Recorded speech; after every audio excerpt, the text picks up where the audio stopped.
Alrighty, guys, we're 4-0 in our last 4 college basketball tier package plays on my website. But before we get into some more of that, just want to take a quick time out. Welcome you to the video here today for Tuesday, January 10th, 2023. My name is Brock Page, and I've been doing sports predictions for free right here on YouTube since 2016. I also sell my personal plays on a website called patreon.com/BrockPage. Once again, guys, I'm 4-0 in my last 4 college basketball tier package plays on that website. And the good news is we have another college basketball tier package play going off here tonight. And just a reminder, guys, if you sign up for that package here today, you're going to get access to that membership for the next 30 days. The math works out to be just 99 cents a day if you sign up here for that particular college basketball package. And as an added bonus, guys, you're also going to get access to all of my cheaper memberships absolutely free. They're going to be included with your purchase. Now, you may be wondering what the difference is between what I do here on YouTube and what I do on my website. Well, what I do here on YouTube is I'll handicap the entire slate of games in any given sport, side and total. And what I do on my website is I actually share with you which one of these free picks on these videos that I actually have my personal action on. Now, guys, we currently have over 505 members who are signed up and active on my safe and secure website. And with that, let's go ahead and dive into some free content. We're going to take a look at the Pistons taking on the Sixers, 7 o'clock Eastern tip-off in South Philly. Philadelphia is the 11-point favorite, totals 229.5. And even though I do hate this number here, the Sixers have done a nice job covering at home. These guys are 15-7 against the number in the Wells Fargo Center. They've also played some incredibly tough defense in their own building. These guys allow only 107 points a night in South Philly. When it comes to the scoring in this one, James Harden's dropping 22 points a game along with double-digit assists. Meanwhile, Tyrese Maxey's drilling nearly 41% of his shots from long range. Now, they're facing a Pistons team who lost 7 out of their last 10 themselves. And they're tied with Charlotte for the fewest wins in the Eastern Conference. And no real surprise here, guys, the Pistons are allowing more points a game than any other team in the league except for one. Now, injury-wise, the Pistons are also banged up at the moment. Bogdanovich and Duren are out. Magruder and Livers are questionable. Meanwhile, for Philly on the other side, Joel Embiid is questionable with a foot. Not particularly imperative that he plays in this one here today. I think the Sixers can get the job done without him. But keep an eye on Embiid if you're looking to fire on this game. Once again, he is questionable with a foot injury. Now, total-wise, the Sixers have held Detroit to just 105 points a game in their last 10 head-to-head meetings. So if you're into historical trends, certainly want to think about that one there. Meanwhile, the Pistons on the other side, they saw unders recently against the likes of San Antonio, Minnesota, and Orlando. I'm going to lean toward the Sixers, -11, under 229.5. Next contest, it is going to be Hornets Raptors, 7:30 Eastern start time. Toronto's the 8-point favorite, totals 232.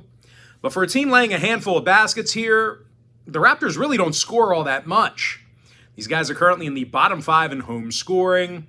When it comes to shooting the 3-ball, these guys actually have the lowest offensive 3-point percentage in the NBA.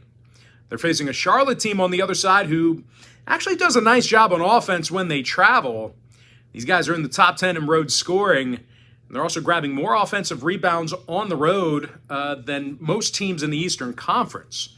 Mason Plumlee is grabbing over 9.5 rebounds a night. He also scores 11 points a game. Meanwhile, LaMelo Ball, he averages a team-high 23 points a night himself. And when it comes to the injury report, Gordon Hayward is questionable. Kelly Oubre is still out. Meanwhile, for Toronto, Otto Porter is still out for them. When it comes to the total, Toronto saw overs against the likes of New York, Indy, and the Clippers. Meanwhile, Charlotte's gone 14-8 to the over in their travels.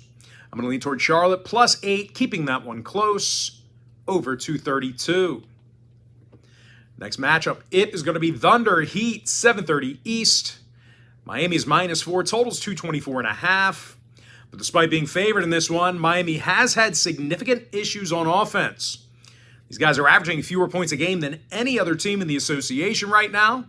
When it comes to rebounding the basketball, These guys are also in the bottom 3 in home offensive boards. Now they're facing a Thunder team who won 3 out of their last 4. And they do a nice job of rebounding themselves. These guys are grabbing more offensive boards a game than most clubs in the Western Conference. They're also in the top 10 in the entire NBA in points per game. Shai Gilgeous-Alexander, he scores a team-high 30 points a night. He's also making 91% of his free throws. Meanwhile, Josh Giddey averages over 15 points a game himself. Now, injury-wise, Pokusevski, Robinson Earl, and Ousmane Dieng, they are all still out for OKC. Meanwhile, for Miami, Lowry, Robinson, Martin, Jovic, and Yurtseven, they're all out. Vincent, Hero, Adebayo, Dedmon, and Haslam are questionable. When it comes to the total, Miami did see overs recently against the likes of Utah, Denver, and Minnesota.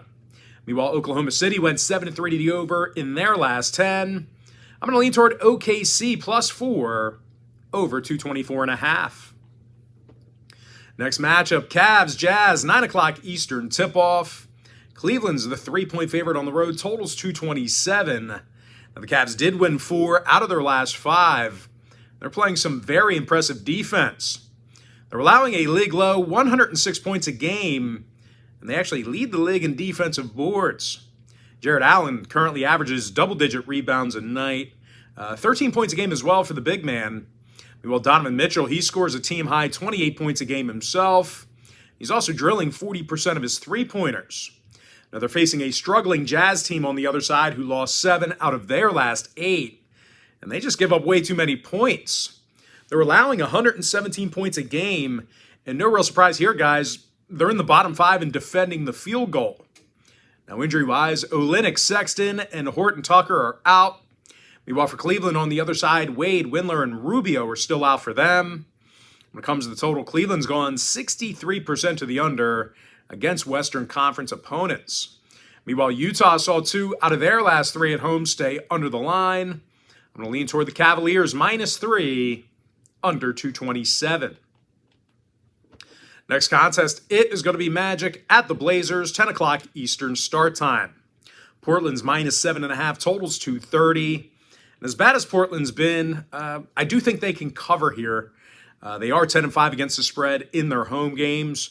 And they're also in the top 3 in shooting the three-pointer in their own arena. So if you've been backing these guys at the Moda Center this year, they have been cashing out on a considerable amount of tickets. Now, Jeremy Grant drills nearly 44% of his 3 balls.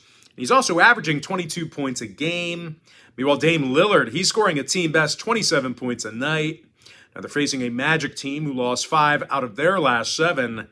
And they have a terrible road record. Out of 19 contests away from Orlando, the Magic got the W only 5 times. And no real shock here, guys. The Magic score a league-low 106 points a night while traveling. Now, injury-wise, Bull is questionable. Isaac and Okike are still out. Meanwhile, for Portland on the other side, Little and Winslow are still out.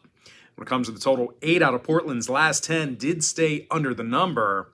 They're also 69% to the under against Eastern Conference opponents. I'm going to lean toward Portland, -7.5, under 230. Next ball game, it is going to be Suns at the Warriors, 10 o'clock Eastern tip-off. Golden State's the 12-point favorite, totals 229. And even though I'm not a big fan of this number here, the Warriors have been pretty unbeatable in the Chase Center this year, even when Steph was out. I mean, banged up, healthy, doesn't matter. These guys are 17-4 this year straight up in their own building, and they covered in 71% of those contests. Now, Steph Curry should be in action here tonight. 30 points a game on average for Steph, 43% shooting from downtown. Of course, Andrew Wiggins, he's been a deep ball threat himself. He's drilling over 44% of his shots from beyond the arc. Now, they're facing a desperate Phoenix team who lost 9 out of their last 10. They covered only 3 times during that span. And when these guys play on the road, well, bad things certainly happen. These guys got the W in only 6 out of 20 contests away from the desert. Now, injury-wise, Paul, Crowder, Booker, Payne, and Johnson are all out. DeAndre Ayton is also listed as questionable. Meanwhile, for Golden State on the other side, Green, Wiseman, and Kuminga are still out for them. And when it comes to the scoring, Golden State's gone 62% to the under in their home games. Meanwhile, Phoenix went 7-3 the under in their last 10. I'm going to lean toward the Warriors minus 12, under 229. Next contest, Mavericks Clippers. Next and final contest for the video, Mavericks Clippers, 10:30 Eastern tip-off. The LA Clippers are the 2.5-point favorite, totals 220. Now the Clippers are allowing fewer points a game at home than any other team in the NBA. They're actually limiting their competition to just 105 points a night in the Crypto Center. And they're also in the top 5 in guarding the three-pointer. When it comes to offensive production, Kawhi Leonard averages over 17 points a game along with 5 boards. Meanwhile, Norm Powell, he's making nearly 40% of his three-pointers. Now they're facing a Dallas club who may have to go to work without their leading scorer, Luka Doncic. The Mavs have also played pretty bad this year away from Dallas. These guys have a .368 win percentage on the road. And even worse than that, they covered the point spread in only 31% of those road contests. Now, injury-wise, once again, Luka's questionable. Green, Kleba, and Finney-Smith are out. Meanwhile, for the Clippers on the other side, Paul George and Luke Kennard, they are sitting out for them. And when it comes to the number, LA went a staggering 17-3 to the under in the crypto arena this year. Meanwhile, Dallas on the other side, they saw unders recently against the likes of Boston, Houston, and Minnesota. I'm going to lean toward the Clippers minus 2.5, under 220. And with that, guys, we're going to go ahead and jump into our quick pick recap. I like Philadelphia minus 11, under 229.5. Charlotte plus 8, over 232. Oklahoma City plus 4, over 224.5. And one final reminder, guys, we are 4-0 in our last 4 college basketball tier package bets on my website at patreon.com/BrockPage. And the good news is we have another college basketball tier package play going off here today. I like Cleveland minus 3, under 227. Portland minus 7.5, under 230. Golden State minus 12, under 229. With my next and final free pick, I'm going to lean toward the Clippers minus 2.5, under 220.